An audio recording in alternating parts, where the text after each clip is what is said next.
Shalom,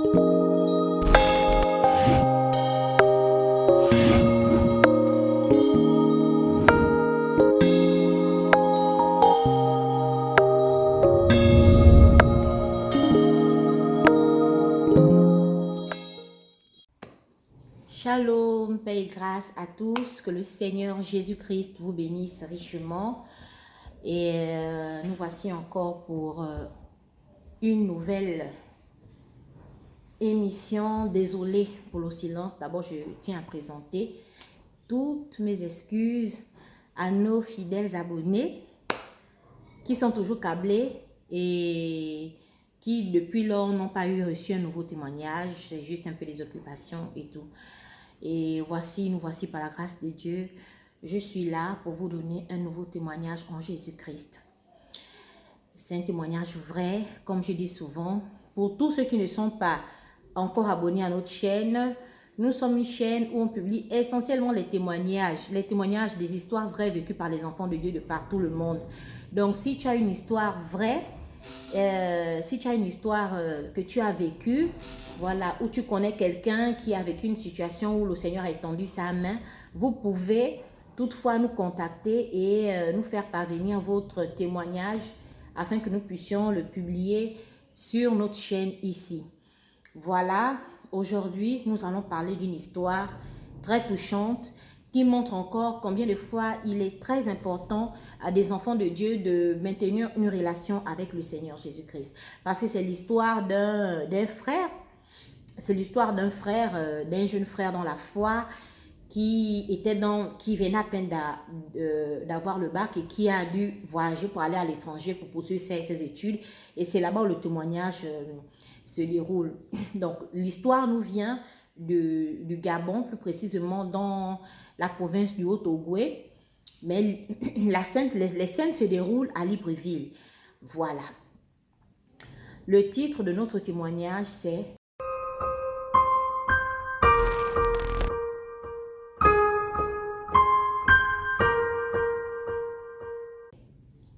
Ils ont scellé mon destin autour d'une table, bien-aimé. » C'est quelque chose qui parle, rien que le témoignage nous montre déjà que là encore, vraiment, c'est un combat. Donc, bien-aimé, ça va encore attirer notre attention en tant qu'enfant de Dieu, surtout sur la relation intime avec Dieu. Dans ce témoignage, vous allez comprendre de quoi je parle à la fin du témoignage. Je vais passer droit au but, on ne va pas tirer en longueur parce qu'on ne doit pas déborder souvent pour les minutes et tout. Voilà.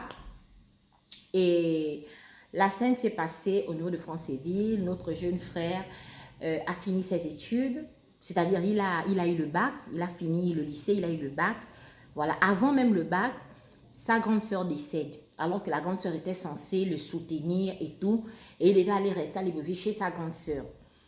Mais malheureusement, ce sont les coups de la vie, la grande sœur est décédée et il a dû maintenant solliciter une autre place pour aller rester là-bas afin de poursuivre ses études, parce que tout le monde sait que c'est à Libreville, dans la capitale administrative, où on trouve la plupart des grandes universités. Voilà, donc c'est un peu ça. Donc, bien aimé, c'est dans cette optique qu'il va prendre le train. À l'époque, le train fonctionnait encore, c'est pas maintenant là. Voilà, et il a pris le train pour se rendre au niveau de Libreville. Arrivé là-bas, il descend chez sa tante, c'est-à-dire la sœur de sa mère. Et on l'accueille, il arrive, il était tout fatigué, il était vraiment fatigué, épuisé par le voyage, bien aimé. Et dès qu'il arrive, il sent l'atmosphère de la maison, ça n'allait pas. Bon, ce n'était pas physique, hein, parce que vous savez, quand tu as un niveau avec le Seigneur, quand tu pries beaucoup, tu peux toutefois sentir des mauvaises atmosphères, des mauvaises ondes, quand tu arrives dans un endroit où c'est pas tout à fait ça. Donc, c'est ce que notre frère a senti. Donc, il est arrivé dans la maison, il a senti que l'atmosphère qui prévalait n'était pas vraiment une très bonne atmosphère. Avec la fatigue, il est parti dormir et tout, et ça a juste confirmé ce qu'il pensait.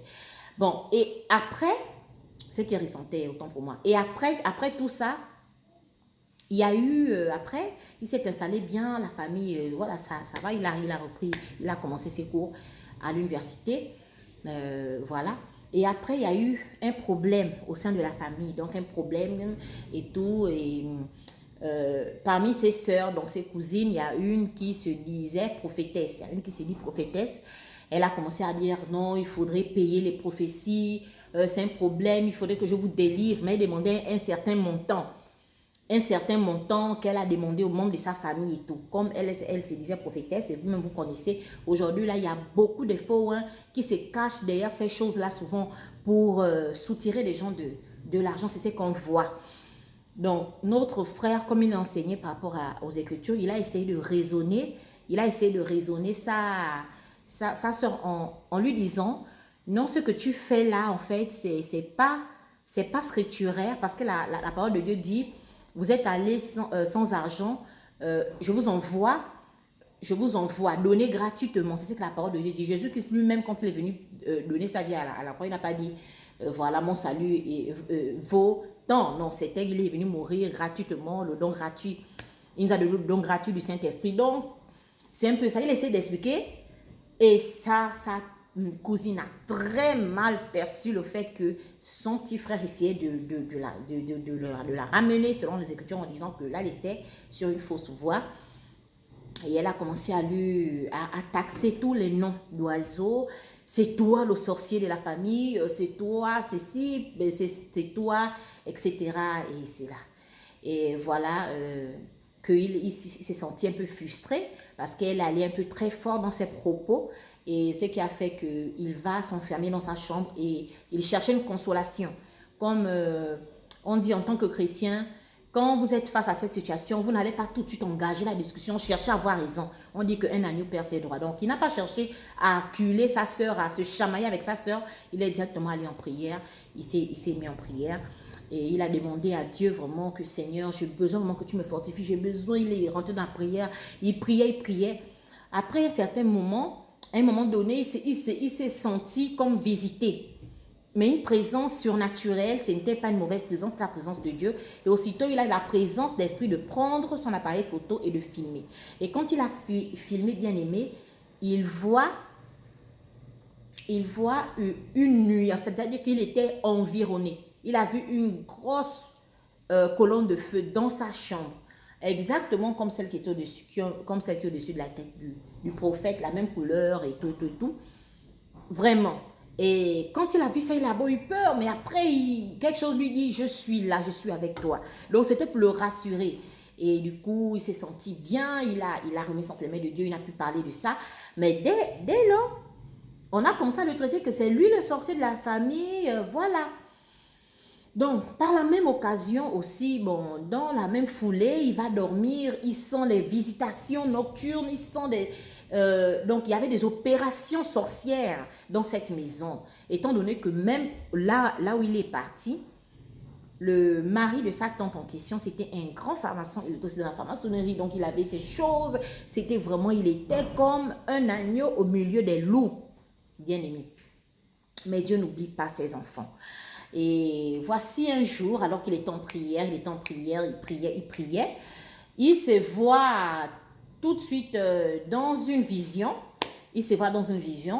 et, dans une maison, et après il voit les gens autour d'une table et les gens sont en train de fomenter un plan contre lui. Donc lui, il les voit, lui, il les entend, mais sauf que eux, ils n'ont pas eu la possibilité en fait, ils n'ont pas eu ils ne l'ont pas vu parce que lui, il était comme omniprésent. En fait, les gens qui étaient autour de lui, en fait, comme omniscient, si je me trompe pas.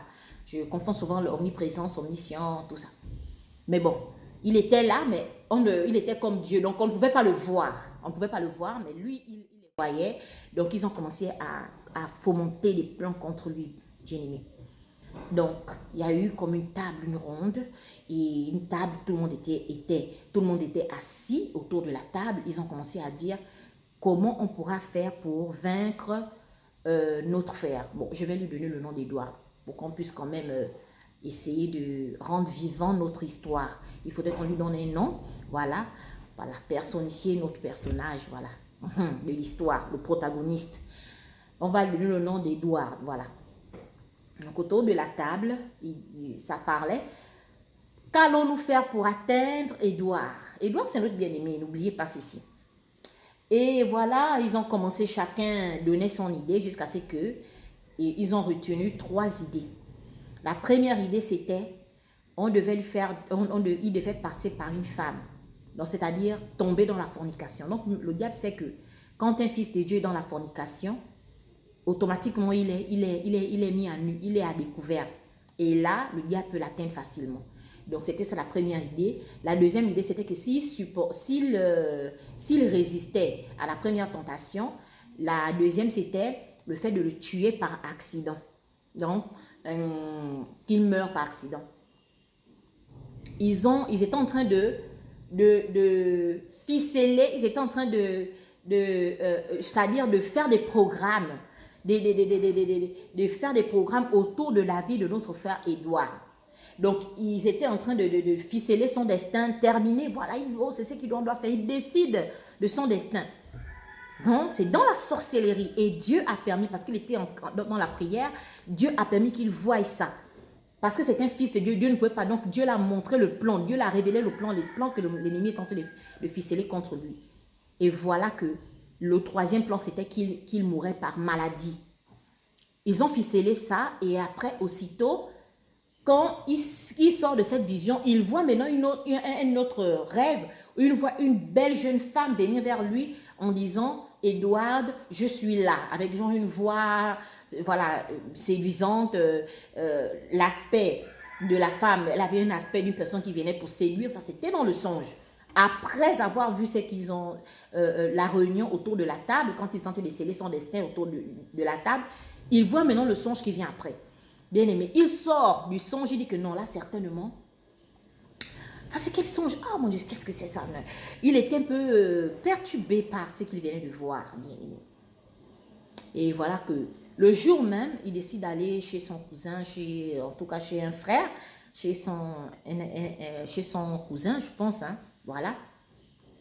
Quelqu'un de la famille rend visite et tout, voilà, il part. Il trouve la personne et voici que aussitôt, il y a une jeune femme qui vient aussi. Et la jeune femme en question, je ne sais pas comment ça s'est passé, mais elle vient, elle commence à dire au frère, Édouard, je suis là. Exactement comme elle a vu dans le songe. Bon, quand elle est venue dans la maison, elle a dit qu'elle est venue pour voir son cousin en question. Mais apparemment, ce n'était pas le cas. Pourquoi? Parce que dès qu'elle vient, elle a commencé à dire, Édouard, je suis là. On dit quoi? Tu vois un peu le jargon des jeunes filles séductrices. Et là, dès qu'il regarde, il se souvient du songe qu'il a fait.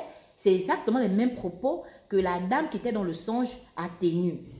Et quand il regarde, il voit, c'est carrément la même fille quasiment. Une fille sans tache, peau vraiment... comme si elle ne vivait pas sur terre, avec vraiment des formes, tout ça là, des habits. Hein, elle s'est habillée de façon compromettante. Et quand le frère l'a vu ça, automatiquement, ça l'a rappelé, ça l'a ramené dans le songe que voilà, tu te souviens du songe que tu as fait. Et là, il s'élève directement, il dit que non, il décide de partir, il décide de jouer les plans de la fille, là, il décide de partir. Bien aimé. Et il s'est dit qu'attends, donc ils sont rentrés. Bon, ils ont mis leur plan en exécution. Ils ont élaboré leur plan la nuit. Mais ça n'a même pas tardé. Ils ont mis leur plan en exécution. Donc vous voyez que le diable, il ne tarde pas. Lui, quand il fait un plan là, quand il dit que c'est ce qu'il va faire, pendant que nous, les chrétiens, nous sommes endormis, on revasse, pendant qu'on est là, peut-être à s'entretuer. Mais le plan du diable est déjà en action en fait. Donc, lui ne tarde pas. Lui, dès qu'il a déjà élaboré un plan, il va à l'exécution du plan. Parce qu'il a un but, c'est d'attraper les chrétiens, c'est de nuire en fait. Et il ne voulait pas tarder. Parce que le temps du sacrifice est arrivé, Dieu voulait le sacrifier lui. Et bien aimé, comme c'est un fils de Dieu, Dieu l'a soutenu pour la première épreuve.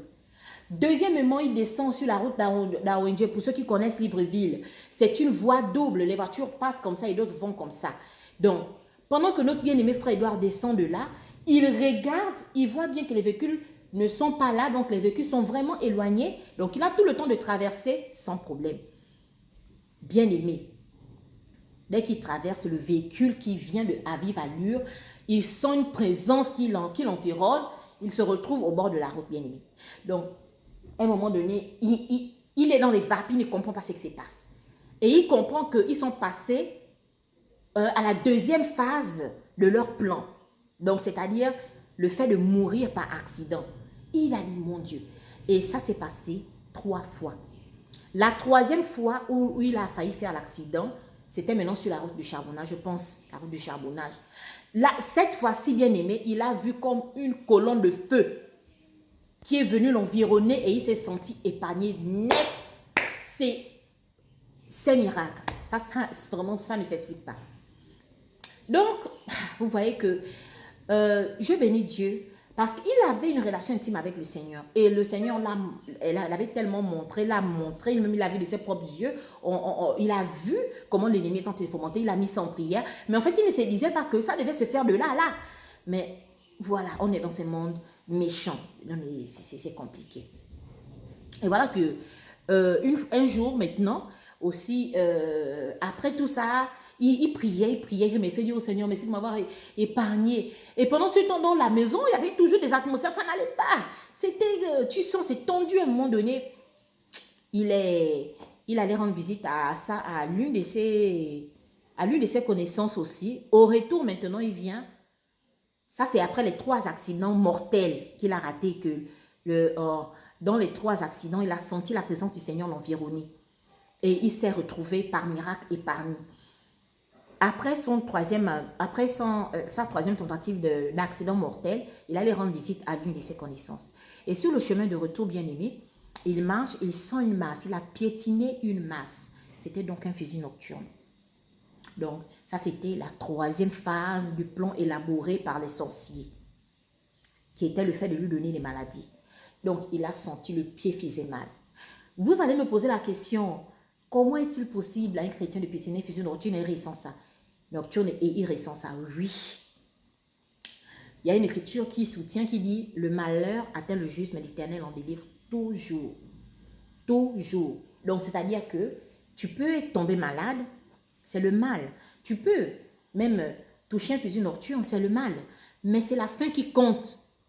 Quand tu as touché, est-ce que tu seras pareil que celui qui n'a pas d'espoir, celui qui ne sait pas sur qui se tient, sur quoi il se tient, ou bien tu vas finir parce que tu sais en qui tu as cru? C'est ça là, parce qu'on dit que je ferai la différence entre ceux qui me servent et ceux qui ne me servent pas. Donc, bien aimé, il est arrivé à la maison, il a dit que cette fois-ci, il ne prie pas pour ça. Il est fatigué. Il a dit que je ne prie plus pour ça. Seigneur, soit tu me guéris, soit en tout cas, je ne veux même pas dire quelque chose. Je dors. Il a dit que toi qui m'as montré ça, fais quelque chose. Le soir, il est parti à l'église, il s'est forcé d'aller à l'église. Après, il est revenu chez lui. Et quand il s'est réveillé, la douleur avait complètement disparu, bien aimé. Pourquoi? Parce qu'il avait mis sa confiance à l'Éternel. L'Éternel a délivré. La douleur a complètement disparu sur le pied sans qu'il n'aille à l'hôpital. Bien aimé, vous voyez par quoi un fils de Dieu est passé. Combien de fois les sorciers de sa famille avaient scellé son destin autour d'une table. Ils ont élaboré 3 plans, sachant bien que c'est un chrétien. Il assiste, s'il résiste à la séduction via la femme, on passe à l'exécution du 2e plan, c'est-à-dire l'atteindre, le tuer, le sacrifier par un esprit d'accident. Il a raté. 3e, les maladies, ils ont lancé ça par le fusil nocturne. Le Seigneur a été son secours. Donc, c'est sur ce témoignage-là que je vais encourager un frère et une sœur qui est dans une situation, peut-être tu es dans une situation similaire à celui de notre frère Edouard, mais peut-être toi, le Seigneur ne t'a pas fait voir ça. Peut-être le Seigneur ne t'a pas fait voir ça, mais sache que Dieu n'oublie pas ses enfants. De la même manière qu'il a soutenu notre frère, voilà, il va aussi te soutenir, il va aussi te faire sortir de là. Peu importe ce que les gens font autour de nous, c'est-à-dire les gens qui nous veulent du mal, les sorciers de nos familles, les sorciers de nos quartiers, et tous ces petits gens qui gravitent toujours autour de ces choses horribles-là, qui font du mal là. nous avons la plus grande sécurité, la septième ville de refuge, le Seigneur Jésus-Christ. C'est par là que prend fin notre témoignage. À nous revoir prochainement dans un autre numéro des témoignages en Jésus-Christ. Que le Seigneur Jésus-Christ vous bénisse. Shalom, shalom, shalom.